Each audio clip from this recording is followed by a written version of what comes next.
Halo sobat, pintu teater satu telah dibuka. Kali ini Mimin akan ngebahas sebuah film yang berjudul Collateral yang rilis tahun 2004. Film ini mengisahkan bagaimana seorang pembunuh bayaran harus membunuh targetnya hanya dengan waktu satu malam saja. Nantinya pembunuh bayaran ini akan diantar oleh seorang supir taksi, yang dimana supir taksi ini secara tidak langsung akan terjebak dalam situasi yang membingungkan. Tidak hanya itu, supir taksi akan merasakan dilema antara membantu si pembunuh bayaran ataupun melawannya karena beberapa situasi yang harus mendorongnya melakukan hal tersebut. Penasaran bagaimana kelanjutan ceritanya? Oke, tanpa menunggu banyak lama, mari kita mulai intronya.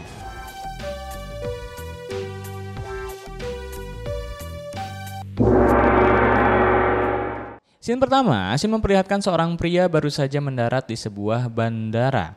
Pria tersebut bernama Vincent. Tak lama kemudian kita melihat pria lain yang menghampiri Vincent dan mereka tak sengaja berpapasan sehingga koper mereka jatuh ke lantai. Dan ternyata hal tersebut sengaja dilakukan oleh mereka berdua untuk saling menukarkan koper yang dibawa. Di sisi lain, scene memperlihatkan pria kulit hitam bernama Max, seorang supir taksi yang sudah melanglang buana di dunia pertaksian. Max telah menghadapi berbagai macam penumpang dengan beragam, seperti penumpang yang bertengkar, bercinta, dan masih banyak lainnya. Karena Max tidak menyukai keramaian, Max memilih bekerja pada malam hari karena jalanan lebih sepi dan situasi kota lebih tenang. Max memang orangnya sangat benci kemacetan seperti di negara Konoha. Kemudian, Max bertemu dengan penumpang bernama Annie. Ani adalah seorang pekerja di kejaksaan. Max melihat wajah Ani yang cukup menarik. Namun terlukis rasa lelah di wajahnya sehingga dengan sopan Max menawarkan diri untuk mendengarkan ceritanya. Ani menceritakan tentang persidangannya besok pagi dan tantangan yang dihadapinya karena bukti-bukti belum lengkap. Max yang merasa tertarik dengan Ani memberikan foto kesayangannya sebagai kode dan Ani memberikan kartu nama sebagai tanda terima kasih. Setelah mengantarkan Ani, Max tidak mendapat penumpang berikutnya. Akan tetapi ketika di akhir waktu, Max memutuskan untuk pulang. Tiba-tiba Vincent datang dan menjadi penumpangnya.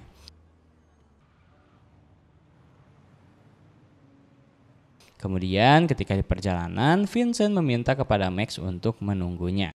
Karena Vincent akan bertemu klien bernama Raymond.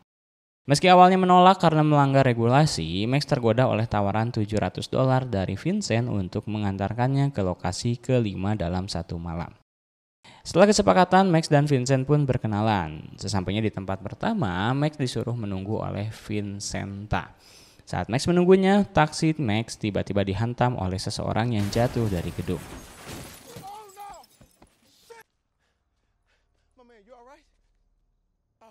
Kemudian Vincent keluar dan meminta Max untuk tetap tenang. Sebelum ketahuan oleh orang lain, Vincent pun menyembunyikan mayat Raymond di bagasi dan membersihkan darah di atas taksi. Meskipun Max enggan membantu Vincent lagi karena khawatir akan dampak kesepakatan mereka, akhirnya Max terpaksa mengantar Vincent ke 4 lokasi yang tersisa. Selanjutnya, Vincent meminta Max untuk mengantarnya ke lokasi kedua. Namun di tengah perjalanan, mereka dihentikan oleh polisi lalu lintas. Disinilah Max terlihat panik. Wajar saja karena Max adalah seorang supir taksi biasa yang sekarang terjebak dalam kasus yang tidak pernah dibayangkan olehnya. Max mengira bahwa pembunuhan Raymond sudah terdeteksi oleh polisi. Akan tetapi polisi ternyata menghentikan mobil milik Max karena kaca mobil taksinya retak dan berpotensi membahayakan penumpang. Max merasa lega dan menjelaskan bahwa kacanya terletak akibat tabrakan seperti biasa. Scene berlanjut, polisi pun mencoba untuk memeriksa dokumen dan bagasi mobil milik Max. Saat itulah Vincent sudah bersiap dengan pistolnya. Namun sebelum bagasi dibuka, polisi mendapat panggilan darurat dari polisi lainnya karena ada sebuah kejadian darurat. Dan ini menjadi sebuah kesempatan Max dan Vincent untuk melanjutkan perjalanan. Kemudian, setibanya di lokasi kedua, Vincent mengikat tangan Max agar tidak melarikan diri. Pada saat yang sama, Max mencoba membangunkan perhatian orang dengan klakson, berharap ada yang datang membantunya. Upayanya pun berhasil, akan tetapi malah mendatangkan sekelompok perampok. Mereka mencoba untuk merampas dompet Max dan koper milik Vincent.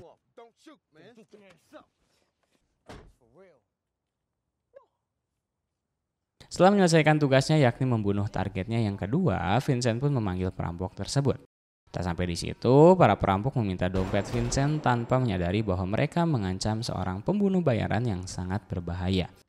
Saat akan digeledah, Vincent dengan mudah dan tanpa ampun menghentikan mereka. Di sisi lain, detektif dan polisi sudah berada di tempat kejadian perkara di mana Raymond tewas. Di sana para polisi menemukan di kediaman Raymond yang penuh serpihan kaca. Saksi mata melaporkan bahwa beberapa jam sebelumnya ada 2 orang yang membersihkan taksi di lokasi tersebut. Ini menjadi sebuah tantangan bagi pihak kepolisian karena harus menemukan siapa pengendara dari taksi yang telah menghabisi Raymond. Scene kembali lagi, Max yang merasa hidupnya sudah tidak aman mencoba ditenangkan oleh Vincent dengan mengajaknya untuk minum di sebuah bar. Sesampainya di bar tersebut, Vincent sangat terkesan oleh kemampuan seorang pemain trompet bernama Daniel. Dengan penuh kagum, Vincent mengundang Daniel untuk bergabung di mejanya di sebuah kafe. Meski Vincent hanya bermaksud memberikan pujian, ia menolak tawaran minuman setelah berbicara cukup lama. Kafe mulai sepi dan hampir tutup, tanpa banyak kata Vincent langsung mengheadshot kepala Daniel. Max yang berada di sana pun menyaksikan pembunuhan yang dilakukan Vincent. Max merasa bersalah karena ikut terlibat dalam tindakan keji dan mungkar yang telah dilakukan oleh Vincent. Tak lama kemudian, radio taksi memberitahu bahwa ibu Max yang saat itu berada di rumah sakit terus-menerus menelpon operator dan mencari Max. Mendengar berita tersebut, Vincent menyarankan Max untuk menemui ibunya agar tidak menarik perhatian pihak berwajib. Ketika Max tiba di rumah sakit, Vincent dengan ramah menanyakan keadaan ibunya dan keduanya menjadi akrab. Ibunya pun berbagi banyak cerita tentang Max. Sementara itu, detektif Fanning mencari jasad Raymond di kamar mayat, tetapi hanya menemukan jasad Daniel dan 2 korban lainnya dengan luka tembak serupa, yakni 2 korban tersebut adalah perampok yang sebelumnya. Menariknya, para korban tersebut memiliki luka yang sama di tubuhnya, menandakan bahwa Vincent adalah pembunuh bayaran yang mengerikan. Scene kembali ke ibunya Max. Max memutuskan untuk membawa kabur koper milik Vincent. Untuk mengakhiri memisahkan Vincent dengan ibunya, karena Max mulai merasa khawatir. Dengan penuh amarah, Vincent langsung berlari untuk mengejar Max. Tetapi Max berhasil melempar koper tersebut. Padahal di dalam koper tersebut terdapat perlengkapan, nama, dan lokasi 2 target tersisa, karena Max telah menghilangkan 2 target tersebut. Vincent memaksa Max untuk menemui seseorang bernama Felix. Felix adalah orang yang membayar Vincent dengan ancaman akan membunuh ibu Max yang saat itu berada di rumah sakit. Vincent memaksa Max untuk patuh. Scene berlanjut, di sini sebetulnya Felix tidak menyadari ciri-ciri Vincent, sehingga Max harus menemui Felix dan berpura-pura sebagai Vincent untuk mendapatkan informasi tentang 2 target tersisa. Felix memarahi Max yang mengaku menjadi Vincent karena nama-nama itu adalah target pembunuhan rahasia. Max berkilah bahwa dia terpaksa menghilangkan informasi tersebut karena badan intelijen sedang melindungi targetnya. Felix akhirnya luluh dan memberikan flash disk yang berisi informasi tentang 2 target yang masih tersisa. Karena iPad-nya tidak ada, Vincent menggunakan monitor taksi untuk membaca flash disk yang berisi nama-nama sasaran. Vincent kemudian memerintahkan Max untuk menuju ke lokasi target keempat di sebuah klub malam, yang ternyata adalah Peter Lim. Setelah penyelidikan, detektif kepolisian dan FBI menyadari bahwa korban adalah saksi kunci dalam kasus perdagangan narkoboy Meksiko dan Kolombia. Dan mereka tidak ingin kehilangan saksi penting ini. Keduanya harus mengamankan saksi lainnya yang saat itu berada di klub malam, yaitu Peter Lim. Dengan Vincent di lokasi, rencananya adalah untuk mengeksekusi Peter Lim.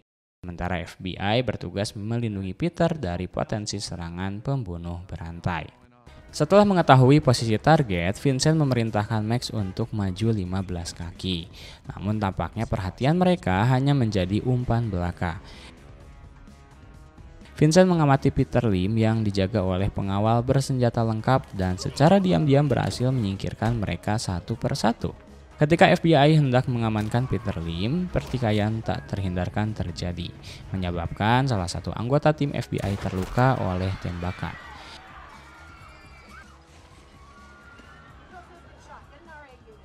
Max berhasil diamankan oleh detektif Fanning. Melihat peluang, Vincent segera melancarkan aksinya. Dengan tembakan mematikan dari belakang, dia menghabisi detektif tersebut dan memerintahkan Max untuk segera meninggalkan lokasi.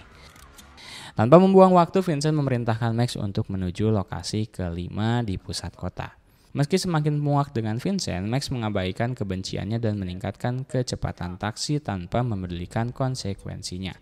Max bahkan tidak ragu untuk melanggar aturan lalu lintas dan memacu taksi melewati lampu merah. Beruntung nyawa mereka masih utuh ketika mobil polisi mendekati tempat kejadian dan Vincent melarikan diri untuk mengejar target terakhirnya. Dalam keadaan panik, Max ditenangkan oleh aparat kepolisian karena bantuan akan segera datang dalam bentuk mobil ambulan. Namun, saat aparat kepolisian memeriksa kondisi taksi, dia menemukan mayat di bagasi. Merasa ada yang tidak beres, Max dikondisikan dan tanpa sengaja melihat monitor. Terungkap bahwa target terakhir Vincent adalah Annie, perempuan yang sebelumnya diantarkan dan memberikan kartu nama kepadanya. Menyadari hal ini, Max menjadi lebih agresif, membanting aparat kepolisian, mengambil pistol milik Vincent dan memborgolnya di pintu taksi. Dalam keadaan semakin parah, Max merampas handphone warga sipil untuk segera menghubungi Annie.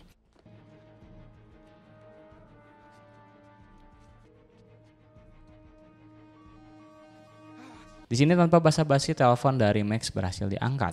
Max dengan cepat memberitahu Annie bahwa ada seseorang yang berusaha membunuhnya. Awalnya Annie menganggapnya sebagai lelucon, namun begitu Max menyebut nama Felix, Annie langsung percaya. Felix yang ternyata terdakwa dalam kasus kartel narkoboy Kolombia dan Meksiko menjadi kunci untuk mengubur kasus tersebut. Tugas Felix adalah menghabisi jaksa dan pengacara persidangan yang tak lain adalah Annie. Max hendak memandu Annie, namun tiba-tiba handphone hasil rampasannya kehabisan baterai. Dengan cepat Max menyusul Annie untuk melindunginya dari buruan Vincent. Vincent menghancurkan gardu listrik agar Annie tak bisa menghubungi pihak berwajib. Di kantor kejaksaan, Max melihat security kantor yang telah kehilangan nyawa. Vincent berhasil menemukan Annie dan hendak menghabisinya. Namun tiba-tiba Max muncul untuk menyelamatkannya. Beruntungnya, Vincent hanya terkena tembakan di bagian daun telinganya. Max membawa Annie keluar dari kantor kejaksaan dan mereka menuju stasiun kereta bawah tanah.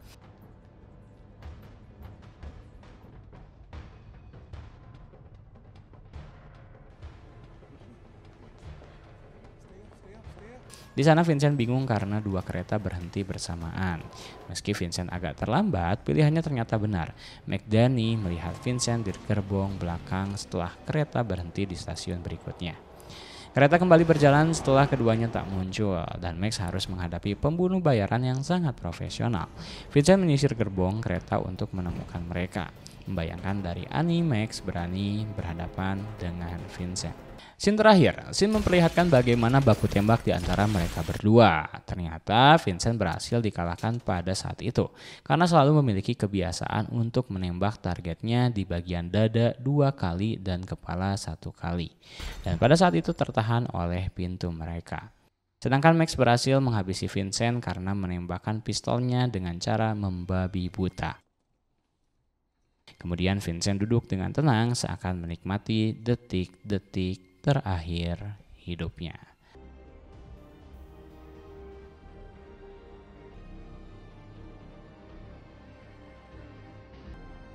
Dan ya, film pun tamat.